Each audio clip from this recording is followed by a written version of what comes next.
Hey folks, welcome to our external webinar, Small Hydropower Energy for USDA's REAP program. Well, as folks join as we go here, we'll go over some agenda items and housekeeping and really give an introduction to the Rural Energy for America program. I'll assume that folks have not heard too much about it or are relatively new to the program. But of course, if there are questions, we'll show you how to ask them in a minute. So 4 components to our agenda this morning. One will be this introduction I just mentioned. One will be a webinar on hydropower, and then another 15 minutes about the ability for hydropower applications to apply within the REAP program. And then we'll have a Q&A session as well. So starting off very high level, REAP is a Inflation Reduction Act funded program that receives $2 billion in the law in 2022. It has been around for 20 years, originally started in the 2001 Farm Bill, really designed to do 2 things. One is to give the opportunity for farmers and rural small businesses to have on-farm energy programming. So solar panels, wind turbines, geothermal, hydropower, whatever the natural resources that were best for their location, to be able to have that solar generation or other generation right on the farm or rural small business. And the other use of the program is energy efficiency. So over time that has evolved, but the energy efficiency components of the program are, you can keep on the slide you're on. The energy efficiency portions of the program allow farmers and small businesses to apply for anything that increases the energy efficiency of their physical plant. So that can be windows, doors, HVAC systems. It really varies. And as long as it does improve that energy efficiency and it does so measurably, then chances are that'll be eligible. The program is also one of the most wide-ranging programs in terms of how much money you can apply for. You can apply for $2,500 all the way up to $1 million, up to 50% of the total project cost. The last thing I'll say on yearly renewable program. So we've spent about $1 billion of the $2 billion we were given by the IRA. We have a little bit more to go, and then we'll have $200 million a year for each of the next few years. So by no means does the end of the fiscal year in 11 days mean that REAP will not be rocking and rolling all the way through fiscal year 2027. Congress can at any time extend that or add more. And it also gets about $50 million a year on average in recent years from the Farm Bill. So lots of opportunity. The application cycles will change a little bit next year. Can't talk too much about that, but we'll cover it in a future webinar. But that will be, generally you can apply most of the year round. We're currently accepting applications right now for FY 2025. So with that, I'll go to our next topic, which is a new initiative called the RAISE Initiative, which is called Savings for Renewable Energy. This is essentially just an initiative between DOE and USDA to help make life easier and do some technical assistance work to help encourage wind projects and other underutilized technology projects. I will add that in each state has received money for technical assistance providers. Those technical assistance providers are really supposed to be focused on ensuring that applicants from non-solar technologies that are what we call our underutilized technologies are able to access the program, and they can help with grant writing, and they can help with really the whole REAP process. I will drop a link in a minute in the chat so that you can see who the technical assistance providers are for your state. Next slide. Some relevant resources here. The NREL REAP website. This is a partnership between NREL and REAP that has been going on now for, gosh, I think almost 2 years, and just got renewed again for the future. The NREL REAP website is at nrel.gov/state-local-tribal/Rural Energy for America program. And then we have 3 other links for other applications. information, the name and contact information of each state's state energy coordinator. You apply through your state, it's not a national program. And your state energy coordinator is really the right person to first kind of have that first conversation with, as well as our FAQ. Next slide, please. Lastly, so today for the webinar, please submit your questions using the Q&A function or directly in the chat. We'll address them as quickly as we can. And in some cases, there is always some follow-up needed. So we'll do that as well. And the information you'll hear today is really best practices. They're recommendations based on NREL's experience, but it is not supplanting any actual REAP application requirements. So you still have to make sure your applications are as complete as possible when you submit them. Otherwise, that can result in delays. Lastly, NREL cannot answer any application-specific questions. Those need to be directed to your state energy coordinators. Our national office team is not going to know the answer to those either. So that will be if you're here to talk about, hey, why is my application taking X amount of days, or is my application complete? That information comes from your state office, so you should definitely reach out to them. With that, I will pass it over to the NREL team and say thank you for joining today and for your continued interaction with the program. We've seen some really, really awesome growth. I'll have some new fiscal year to share. But we've seen some really, really awesome growth in hydropower in the last 2 years. And that may be because of changes we made to the program, or it may just be that the industry is growing, and we're happy to be a part of that. So thank you all so much, and talk to you soon.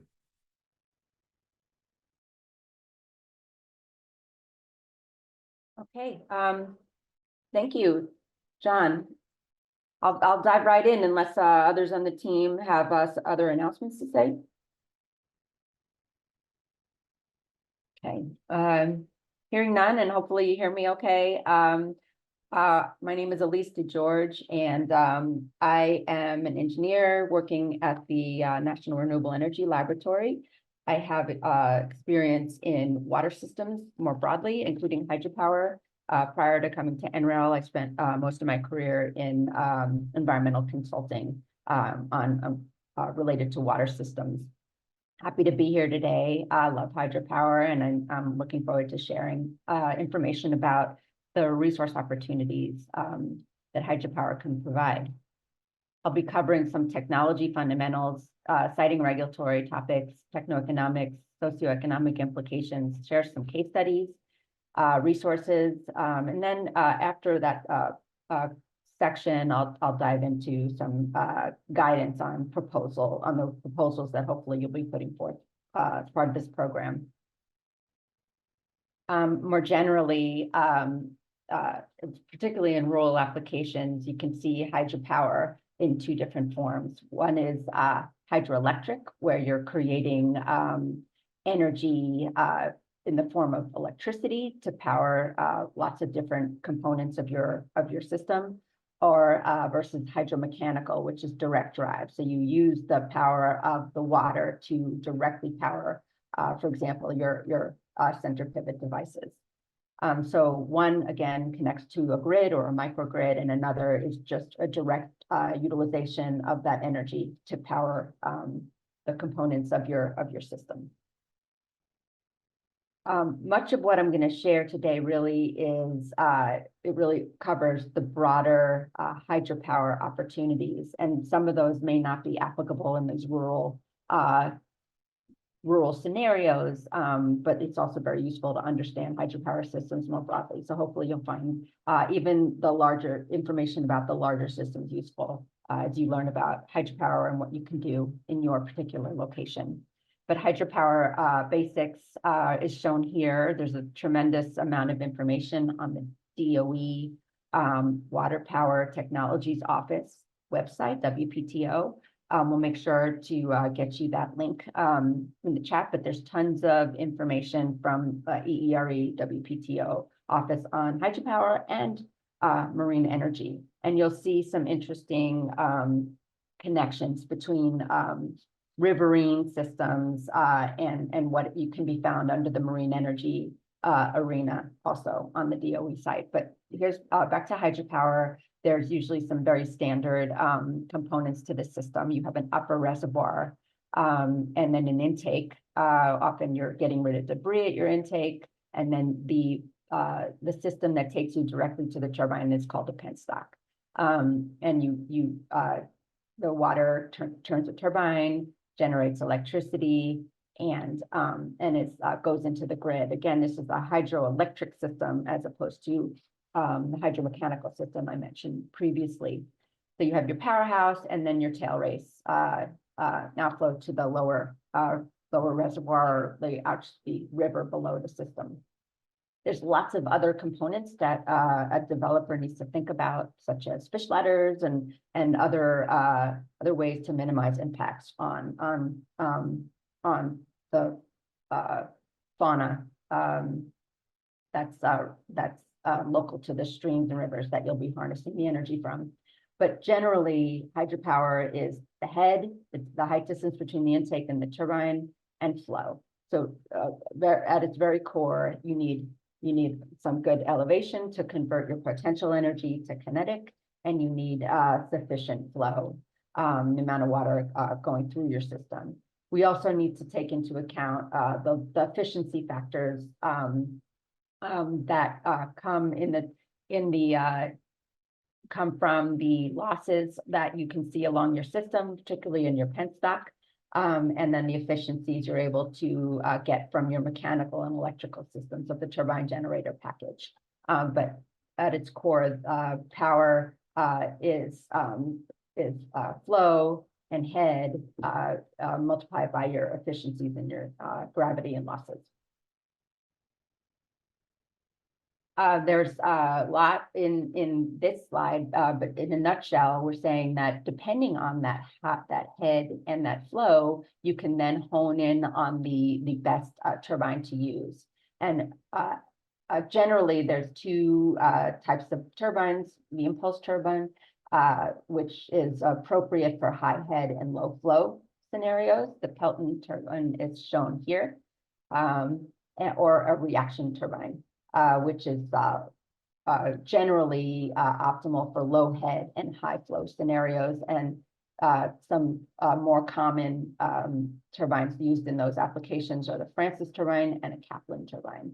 And Francis is the most commonly seen. And those, because of the pressure, those are often contained, whereas Pelton wheels are often not, they don't need to be in contained units. This is the type of thing where when you call your suppliers and you share your the existing conditions at your site, they often can help you and really optimize the turbine to use, because you can see here there's a tremendous amount of overlap. So there's a great opportunity to lean on the experts in the supplier world to help you hone in on the most efficient turbine to use for your application. More broadly, again, these are not necessarily the things you're going to see or want to apply in your rural environment, but just more broadly, we want to share the different types of hydropower that are out there. You have pump storage systems where you have a high and a low reservoir, and you can use it as a battery. You have storage and release systems, or in other words, a more conventional dam system where you have also a high and low reservoir, and you are holding back the head with that by damming up an upper reservoir. You have non-powered dams. So those are dams that are being used for other purposes, but could potentially be powered and take advantage of the head that is available there and converting that to energy. You have run-of-river bypass, where you can take water from an upstream location and channel it down to a downstream location. And then there's also in conduit, and that's taking advantage of extra pressure that's in existing conduits. We'll have some slides on these different scenarios coming up, but this is a nice little way to kind of see in a nutshell the different types of hydropower that are out there. We also have these really useful videos under our Water STEM and Workforce Development Project funded by the Water Power Technologies Office. We have developed a renewable energy discovery island tool that provides, you can walk through different systems in a very simple way, and it provides a lot of nice descriptions. I'm worried if I click on this, it may not take you there. I won't be able to get back, but I really encourage you to play around on Ready Island. It's good for all ages, all levels of understanding of hydropower. But we have conventional system walkthrough. We have riverine systems. Again, that's more at the juncture of hydrokinetic systems and hydropower, but it's could be very applicable for what you can apply in a rural situation. So I encourage you to look at riverine systems, and then we have Hydro Heights, which is pump storage hydropower, and it really nicely shows how you'd operate a pump storage hydropower system in order to also use the power of water to as a battery. Benefits and disadvantages of hydropower. Benefits are, it's a renewable resource. Water is a renewable resource. It has the lowest carbon emissions compared to other energy sources. It's very flexible, it can be ramped up and down very quickly. And due to that, it's a really nice complement to other renewable resources, more variable renewable resources like solar. There's low cost. We have some slides on this later to show the cost competitiveness of hydropower, low maintenance costs, and it also has other uses, ancillary uses for your hydropower systems, irrigation, tourism, fire suppressant, and much more. But there are disadvantages that need to be addressed. You really do need to think about the environmental impacts and help mitigate those in terms of ensuring minimal disruption to fish passage, minimal changes to your ecosystem more broadly. You need to manage the sedimentation that occurs when you change the functions of a river system. Where you have large pondage and decaying vegetation, you need to think about methane gas emissions and fluctuating water levels. The initial costs are usually a little higher, and then you also need to ensure that you have water availability.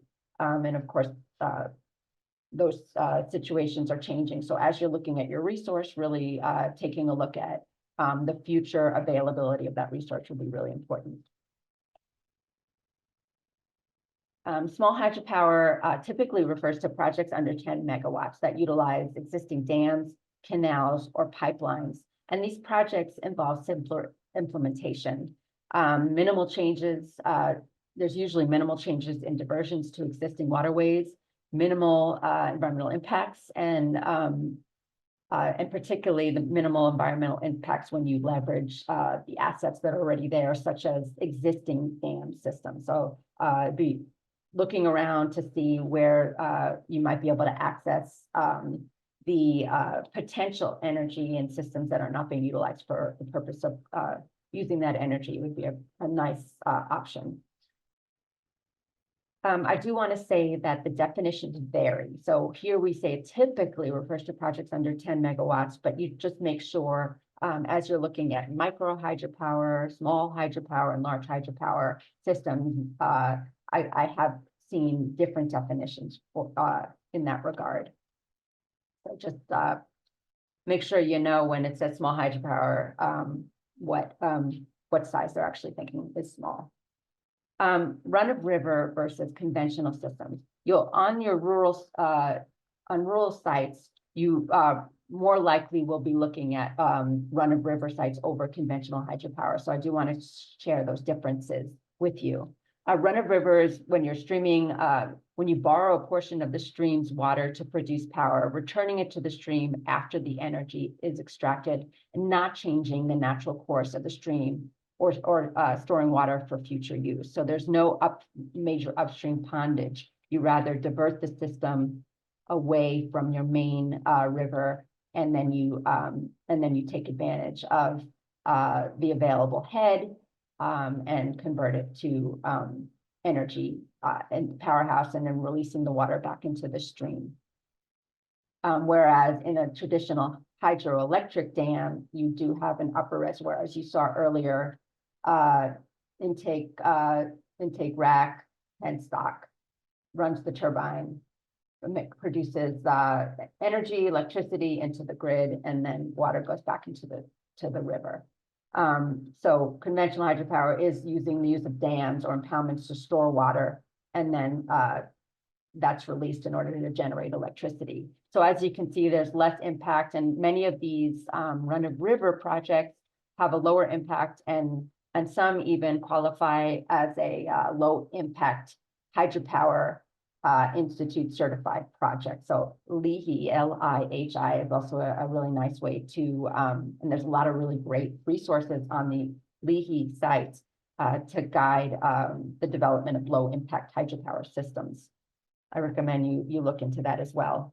And then you can also combine run-of-river with storage systems, be it flywheels, batteries, capacitors, and or pump storage hydropower systems. And we're going to talk a little bit more about how pump storage hydropower maybe even could be used for small applications. Another option, as I mentioned earlier, that you may see in rural applications is the opportunity to use existing conduits that might have excess pressure already. So there's an opportunity there to simply replace your pressure reducing valve with a turbine. And there's a lot of package systems that could work well in your system. So it's worth, and this is another area where you could lean on the developers of in-conduit systems who could take a look at your landscape and what's available for you and provide options. So leaning on those that do this every day is always a great way to go. So it does not require a dam or flowing river, minimal capital costs, and minimal environmental impacts. You could use the in-conduit system it can run as a generator to reduce the rate of the water flow or as a pump to increase the rate of the flow within the pipe. So there's also a lot of different ways that you can use this system. Again, leaning on those that have developed systems and do this every day is often a great way to go. Pump storage hydropower. So when these are you often see these now in larger systems. When energy is needed on the grid, the system sends water from a higher elevation reservoir to a lower elevation reservoir through pipes, creating electricity along the way through the turbine system. But when there's low energy demand on the grid, water is pumped back up to the upper reservoir for later use. Often we use the term energy arbitrage in this case. So you're really timing the pumping and the release to provide a really cost-effective battery. And we have seen different developers that have designed ones that could be really scaled down, and using the smaller upper and lower reservoirs that can come in a lot of different forms to essentially act as a very efficient battery that can complement your renewable energy systems. This is something we're starting to see, and they don't necessarily have to be large ponds or reservoirs. They can also be buried bladder systems or above ground water tanks and combined with open water or covered bladder systems. Lots of different ways you can build a small scale pump storage hydropower system that could be useful for rural applications. Again, I put the link here for a Ready Island illustration. It's a really nice step-by-step through a larger pump storage hydro systems, but all of these things and aspects are tailorable and scalable. I'm going to share a little bit on the siting and regulatory front. Siting is an important aspect, and making sure you have available resources will be very important. Hydropower, just more generally, provides 6 to 8% of the nation's electricity. There's tons of potential from non-power dams. you can add up to 12.1 gigawatts of potential at non-power dams in the US right now. There are lots of resources prepared by Oak Ridge National Laboratory, who are experts in this space. So really encourage, we have some information in later slides, but really encourage you to go on the Oak Ridge National Laboratory website and look at the opportunities and the tools and toolkits around resource availability at non-power dams, and also new stream reach potential. And they have calculated, Oak Ridge has calculated that potential at 85 gigawatts of capacity. And so they're, you know, but when you exclude other protected lands, it goes down a little bit to 65 gigawatts of capacity. So take a look at their very useful resource maps.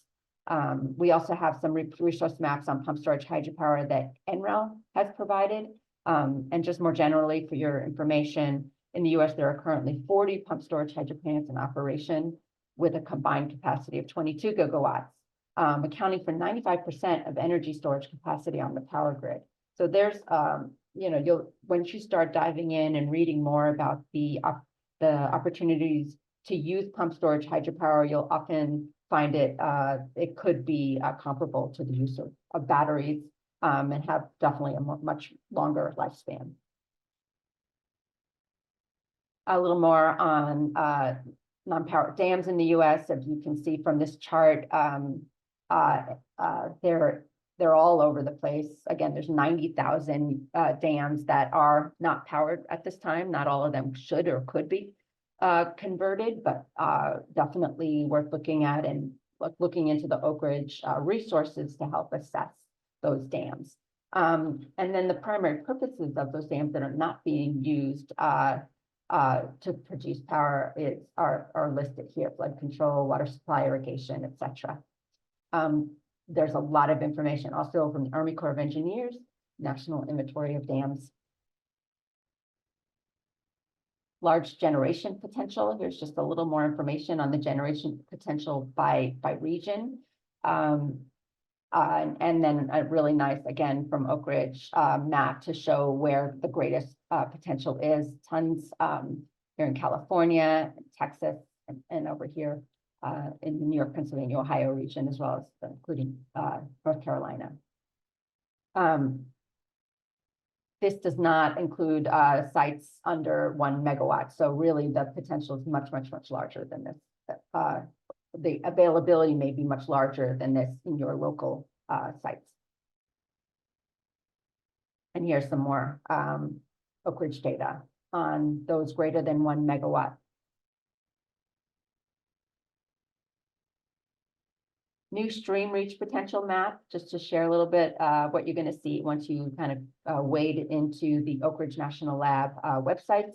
You'll see a lot of navigable and clickable information on new stream reach potential as well by South Basin across the United States.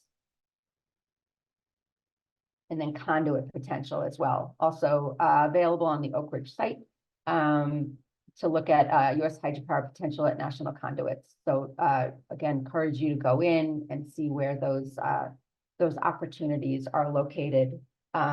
Just as an aside, I also work on the Hydropower Collegiate competition, and we've been honing in on the non-powered dam theme for the last 2 years. So there's lots of information from students on availability of non-powered dams that's available on the Hydropower Collegiate competition website as well, and you can look at how they were they analyze the different sites and kind of look at their process and procedure. Some of them are quite sophisticated, and it's useful information. This is mentioned earlier that NREL has pulled together an interactive map to make it easy for developers and decision makers to explore potential pump storage hydro sites. And these are mainly closed loop pump storage hydro sites, where you have isolated reservoirs, an upper and a lower reservoir that does not connect to an existing river system. Open loop pump storage hydropower, it does have that interaction with the main river system. Closed loop, as you can imagine, because you're not connecting to an active waterway, also has opportunities to minimize regulatory requirements, minimize any potential environmental impacts. But this map here is worth exploring. Here's some other toolkits. We've had a lot of time to develop toolkits because hydropower has been around forever and ever. But the permitting process is often very complicated. So this rapid toolkit, the regulatory and permitting information desktop rapid toolkit really helps one better navigate the permitting process. But note that for some of your smaller systems, it may be the case that you can bypass federal requirements, but likely you'll also have to instead just focus on state and local requirements. But the federal FERC requirements are often not applied to these smaller systems that you may be pulling together. So I encourage you to take a look at the Rapid Toolkit, and not just for the regulatory and permitting guidance that it provides, but there's also a lot of great tools that you can lean on. So it's just a good broad and useful toolkit, and not just for hydropower, by the way. There's other aspects you can, or other renewable projects where you can learn about the regulatory and permitting process, and really through a really nice, very straightforward flow map, and showing where the state and local requirements dovetail with the federal requirements. So the flow chart I mentioned, and then flow chart supporting materials, links to relevant regulations and documents, reference library information that has links to other very useful resources for you as you consider hydropower, and then best practices. So again, there's lots of information stored here in this rapid toolkit site.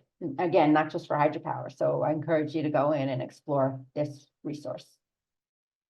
But small hydro is now easier. There's legislation that's reduced the administrative cost barriers. There's the Hydroelectric Production Incentive Payment Program.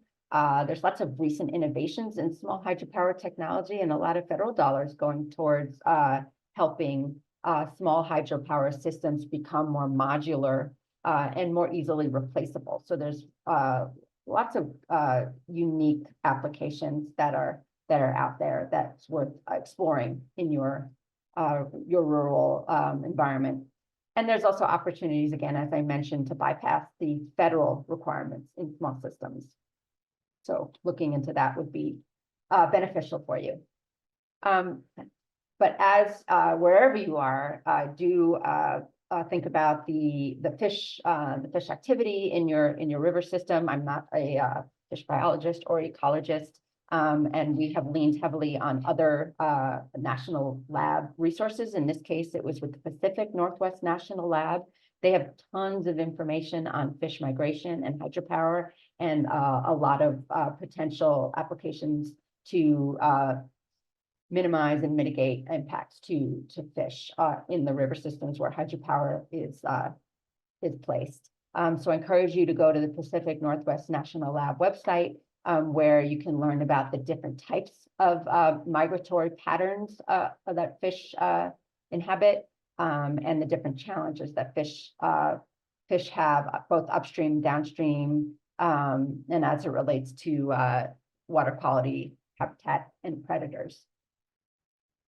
And the different systems that you could put into place. Of course, these larger systems, this fish ladder, taking you from the top of the dam all the way to the lower reservoir.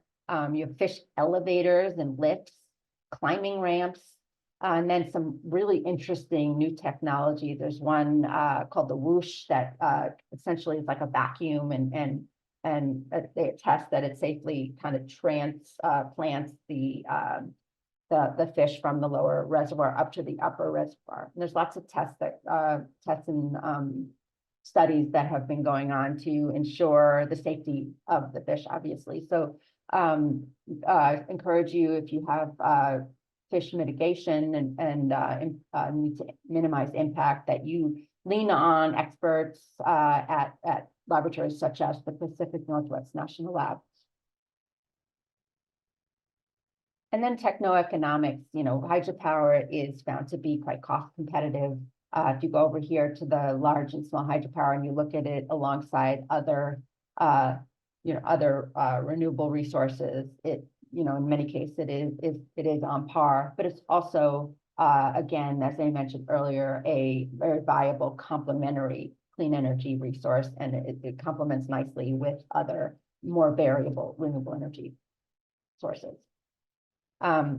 Mentioned this before, but there's lots of financial incentives for hydropower. You have the tax credits. You can have there's different renewable energy grants.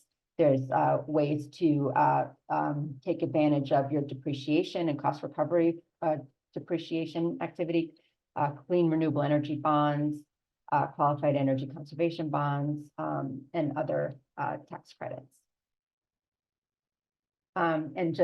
There's also reports done very regularly. This is a link to the most, this is one from 2023, the Hydropower Market Report. Lots of information on the hydropower market, which has been pretty steady and stable for quite a long time.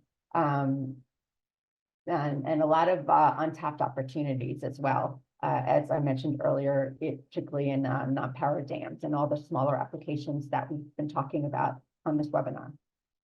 Encourage you to take a look at the Oak Ridge Market Report as well. And small hydropower, I love hydropower, which is why I'm here today. It supports energy, economic, and environmental goals. It's really a great opportunity, particularly in rural environments. There's a lot of great resources from Kurt Johnson has a lot of information on small hydropower, particularly in Colorado. So encourage you to also look into that resource as well. Wanted to share, just so you understand more broadly, the kinds of conversations that are happening around hydropower. There's a group called the Uncommon Dialogue that is a broad group of not just hydropower people that are looking towards hydropower developers, regulators, et cetera, but also tribal entities and those that are really wanting to look NGOs that represent rivers. They have conversations to really look at systems more broadly and make sure that where hydropower is being placed, where it truly makes sense to keep rivers, the dammed rivers in place. So it really goes deeper into looking at specific systems and where it makes the most sense to rehab, retrofit, or remove the dam. So this includes both powered and non-powered dams. It's started with a 2020 joint statement between industry and river conservation environmental NGOs, but again, that it's become a lot broader discussions. And at a lot of these hydropower conferences that go on, we have in-depth discussions in a lot of different aspects of of the conversation, be it workforce development, environmental impacts, dam safety, et cetera. So there's a lot of different conversations going on to make sure that at the highest level that the right decisions are being made for specific sites, taking into account all of the benefits and impacts. A little more just background on Uncommon Dialogue. If you Google Uncommon Dialogue, you'll get a ton of information on the kinds of conversations that are going on in that space. And here's some case studies. Notre Dame turbine generator system. These are smaller systems at 100 to 1450 kilowatts each. And this was installed in South Bend, Indiana, to amount to a 2.5 megawatt system as part of Notre Dame's renewable supply. There's a link here to the case study for the Notre Dame turbine generator system shown here. You should also look at modular solutions. Obviously, this is a really large example, But what we're trying to display here is that there's often ways to replace components of larger systems that are already there, and that will reduce your environmental permitting requirements and reduce any environmental impacts. This is a large scale example, and it was a proposal to replace the roller gates on the Mississippi River, to replace the roller gates on one particular lock and dam system, and replace it with a turbine system. So you'd essentially you wouldn't even have to divert the river flow. You would replace that that one portion of the system and capture the flow and head available on the Mississippi River and harness energy in that way. So this again is not something you may be proposing on, but it's just an opportunity to kind of look at what's already there and see how you can maybe take advantage of existing infrastructure, again, to minimize the impact and minimize the amount of construction you might need, and minimize any requirement to divert water flow, which is always a big deal. Not always, but it's often a big deal is what I should have said. This is a application here that again is at where hydrokinetics and hydropower meet. These are can be seen in canal systems. This is a company called Emergy, where they have come up with solutions to put turbines on to mount them on the floor of the canal, and again take advantage of the flow and the head available in canal systems. These are low impact applications, again at the juncture of hydrokinetics and hydropower. So I encourage you to look at smaller systems. If you have a canal or systems that may benefit from taking advantage of these riverine type options. And then something probably closer to what you may be thinking about is an example from Colorado State University, where a rancher in Northeast Colorado wanted to reduce energy costs by retrofitting an existing center pivot with a hydropower turbine. So I'm not going to read through the story, but essentially, they were able to put a system in place where the net cost saving over a 20-year period was expected to be $35,000. So there's ways to take advantage of one, the suppliers that are there. Call your local supplier and have them help you figure out what equipment would be most applicable to your situation, and then the different grants that are available that can offset some of the initial, sometimes higher capital costs, but which can lead to a greater cost savings over time. I encourage you to look at case studies such as these. And then I wanted to share some resources. I mentioned Kurt Johnson. There's a great resource here called the Colorado Small Hydropower Handbook. Tons of case studies in here, and links to a lot more resources where this came from. So a lot of what you might be thinking about doing, you might find a similar option here in this handbook. There's the recommendations for developing agricultural hydropower in Colorado, energy efficiency and alternatives, the advancing Colorado renewable energy and energy efficiency, and then stuff from Colorado State University Extension. So there's lots of other resources. Again, if you go into manuals such as these, you can also find tons of other resources as well. And then this is the final topic here, but there's I mentioned earlier the STEM and workforce development project for water power. This is our STEM for Hydropower Open EI page. So it's an open, it's essentially a wiki site with tons and tons of information for all levels and ages around workforce data and analysis, resources, careers, research that's going on, hydropower site tours, including virtual site tours. So you might get something out of just clicking through and seeing hydropower sites in action. And I encourage you to go to your local hydropower dam and see if there's tours available there as well. and the different prizes and competitions. I mentioned some resources on the Hydropower Collegiate Competition site. This is at the collegiate, the college level. Tons of great resources there as well.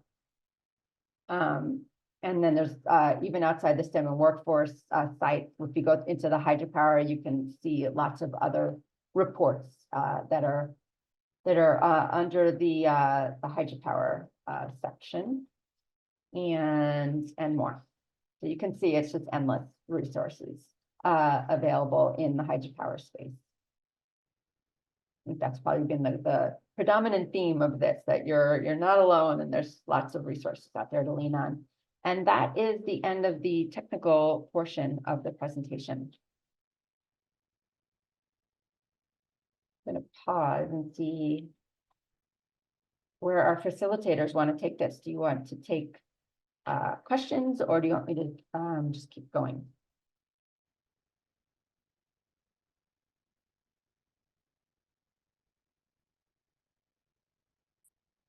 Well, we don't have any questions in the chat right now, but I want to encourage people, if you have questions, put it in the Q&A, put it in the chat, or if you want, you can even raise your hand and we can take you off mute so you can speak if you have a question that you want to ask. So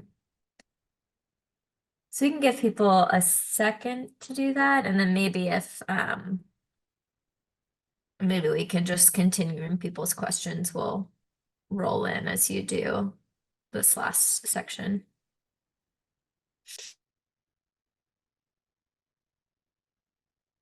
Julia, just let me know if you want me to keep going. I think you said maybe wait a few. Yeah, let's see. There's a question. It says, in presenting the validity of a project, is it beneficial to reference materials such as these? Yeah, I mean, depending on which ones you're talking about, but like as you're looking at your resource availability, definitely market potential, your potential return, cost data, definitely. There's always especially the incredible materials coming out of some of the national labs and funded by Department of Energy. Yeah, and I think someone else said, I'm most interested in fish impacts. You've covered this and I want to learn more. Do you have some great resources just related to mitigating impacts on fish? I'm interested in sturgeon impacts. Sturgeon, yeah. I can get it. Again, we lean on other experts in that area, and through our partners at Pacific Northwest National Lab, we can definitely get it. Is that something, Julie, I can give to you to share? Yeah, I mean, we'll get Crystal's information and can send this on to her afterwards, or unless the team decides it's good to share as a broader resource to everyone. But yeah, we can figure that out afterwards. That's great. So this says, do the resources you have provided include how to locate electrical engineers that can work on system electrical 1 megawatt? No, we don't. We didn't include where to find a electrical engineer for your particular system. It really would depend. There's a lot of, where you are. I can provide some options on connecting with electrical professionals that can help. And there's also looking at the Colorado examples here. I think Kurt provided, let me just go back to it real quick. Going to this handbook, I think he's got some guidance in that small hydro handbook as well. Well, just to make sure that we get to our last few slides, I mean, everyone feel free to put in your questions, but I think at least you can continue just to make sure we cover all the content in case any people have questions on that as well. Okay. Okay, so I have some slides here on how to prepare hydropower applications for this program for REAP. And the overview, we're going to cover responding to qualifications of the project team, agreements and permits, resource assessment, design and engineering, project development, equipment procurement and installation, project economic assessment, and O&M. Generally, I wanted to, but even before getting into this, is that the biggest lesson learned in my 30 years working in engineering has been, as we respond to different applications, different proposals, just make sure you're actually responding in the order in which the questions are asked and really responding directly to that ask. And I think personally have made tons of mistakes in this area where I have gone a little rogue or changed the order because it's not the way I wanted to tell the story. But I just encourage you to really stick to the way the funders want to receive the information. Again, that's just my advice based on, again, a lot of pitfalls I've hit along the way. But describing your qualifications of the project team, describe your team, their professional credentials, relevant experience, even relevant experience that you wouldn't think, like just try to be think a little more broadly in this space, because there's a lot of experience that might not be hydropower specific, but is hugely relevant. And we have these kinds of conversations, especially when we're trying to encourage people to come into the hydropower industry on some of my workforce projects. Like the types of skills you have may not say hydropower, but it's very relatable, and electrician related work is often the same in different applications. For example, the description should support key service providers on the project team, and that discuss the professional credentials, licenses, certifications, and relevant experience. To develop the proposed project, again, thinking even more broadly, it might not be hydropower focused, but you can definitely have the experience and credentials and not have worked on a hydropower project. Agreements and permits, talk about any necessary local agreements and permits, and any interconnection and power purchase agreements that might be needed. Really suggest going into that rapid toolkit and seeing what you think you might be facing for some of your smaller projects. Might be a great way to go, and leaning on the research that's already been done in that space. There's a lot of things in hydropower, you don't have to rewrite the book. It's, as I went through all those different resources, a lot of what you need has already been assessed and is available for you. Resource assessment, remember all those really wonderful maps. Actually, just pop those in here for reference, going into your maps and taking advantage of the information that's available through map, but there's also behind the map, there's these really in-depth databases for each of these maps, tons of information in there that you can lean on, open source. Just reminding you about your resources, and then describing and design and engineering, describe your objectives of the project, describe the design, engineering, testing, and monitoring details with supporting materials, identifying major equipment, commercially available, including proprietary equipment, and justify how unique equipment is needed to meet the requirements of the proposed design. As I mentioned earlier, lean on your suppliers, local suppliers. This is what they're there for. They want to get your business, and they want to support you build up viable projects. So there's a lot of support that you can get, even unpaid support that you can often get as you're thinking about these types of projects. So I would take advantage of that to the extent that you can. But the objectives of the project, coming back to this, like why are you doing this project? Also, what other benefits can you get from the project application? So you might want to power your sprinkler system, but what else could you do by using hydropower that also is an ancillary benefit that should be taken into consideration as well. There's often a broader story that you can tell. share supporting material, lean on your suppliers to get pump curves that you turbine pump curves that you would be using in your application. Remember, we were looking at the different types of turbines for different types of applications, a head versus flow, sharing why you chose a specific application based on the existing conditions at your site. Really going in more into you can talk about your geological system, your water balance, recharge rates, that type of thing. You need to make sure to show that you have enough resource available, not only now, but going into the future. So back up your resource availability as much as you can. Did I skip one? Sorry. Project development schedule. Describe the overall project development approach, including key activities and proposed schedules. I often create a nice Gantt chart with milestones. That's useful a way to tell your story. You should also address the cash flow needed for project development, details for how you're going to get the equipment and how you're going to install the equipment.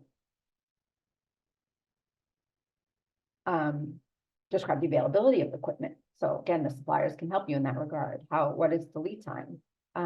What is your critical path to getting the equipment in place?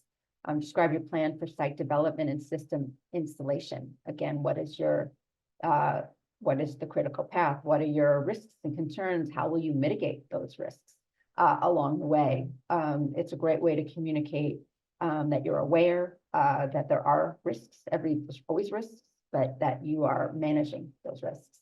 And then, of course, making sure that anything put into place is done in conformance with the manufacturer specifications and requirements and compliant with laws, regulations, agreements, permits, codes, and standards. So just making sure you're doing it in the correct way. And then O&M. Hydropower has a beautiful story in that even though the capital costs sometimes are higher, you have a really nice long period of returns. So describe your financial performance and when you might be able to be able to start benefiting from your returns. Address the project costs and revenues, such as the applicable investment and reduction in any incentives, and other information will allow the assessment of the project's cost effectiveness.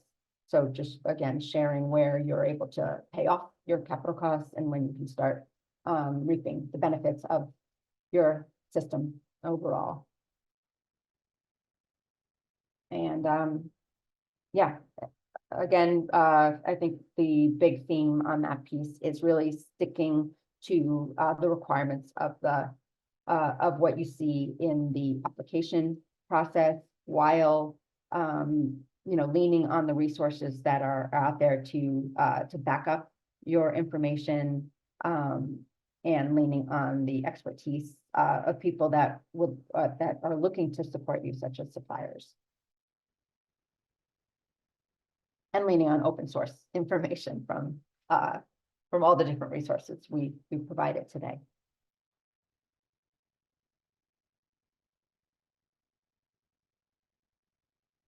And I'm ready for questions if there are any more. Yeah, I don't see any more questions in the chat or Q&A right now. We can just give everybody a second. And then, yeah, as I mentioned earlier, if you want to verbalize your question, you can use the raise hand function and we can allow you to ask your question out loud. But otherwise, we'll just give it a minute or two for people to type out questions if they have any.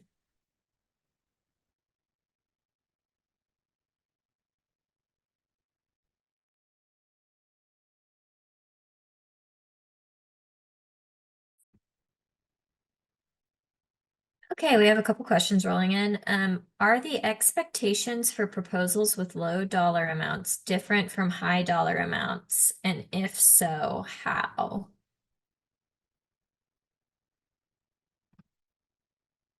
That's for USDA, I assume. Yeah, I think I don't see John in the meeting anymore. Justin and Ruth, do you know the answer to this, or is this something that we should address after the webinar? That would be a question for USDA. We can take your contact information and ask someone there to get back to you with that. Great. Okay, another question. Do you have any advice on how small businesses that have developed new technologies to find partnering businesses that want to use the technology and get funding through USA REAP? So is that maybe another USDA question?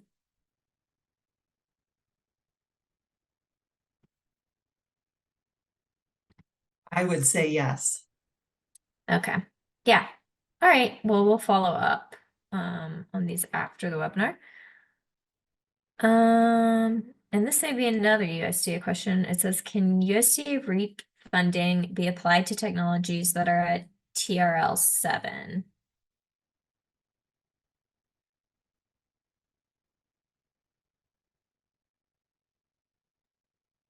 Also a USDA question. We'll collect all of those and send them over and get back to all of you. Okay, so any other questions?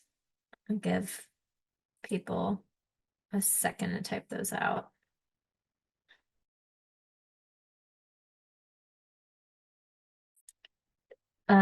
One quick question that says, when is the USDA accepting REAP applications? This year's rounds are nearly done, correct?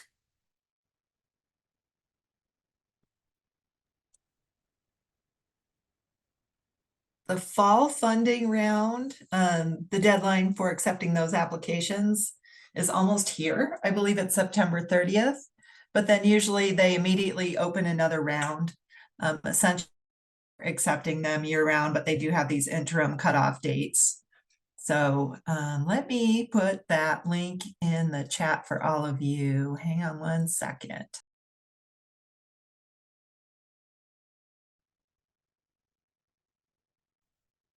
Okay, and I think we got another question in the chat that may be for USDA that asks, will the rate of 50% change in the next round?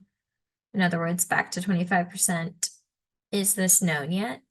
And that may be a question for USDA that we'll also collect and address after the webinar.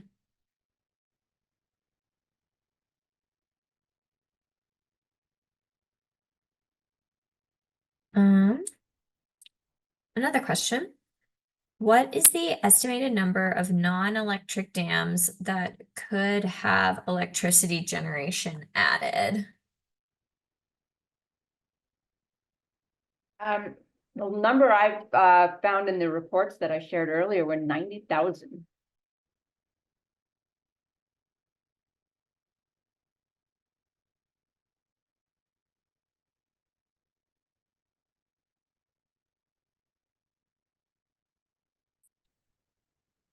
And this question just maybe, I feel like an application kind of question. It says, when does underutilized technology get updated again to reflect current progress in technology adoption?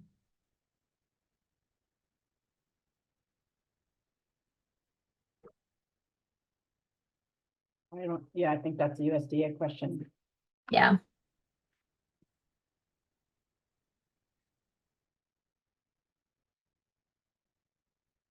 Okay, well, give it just a couple more minutes. See if anybody else has anything they want to ask while we're here. So yeah, with that, I think we can follow up on some of those questions after the webinar. Yeah, I think Justin and Ruth, unless you think there's anything else that's important to add, I think we can probably go ahead and conclude the webinar today. You, everyone, will follow up with those questions.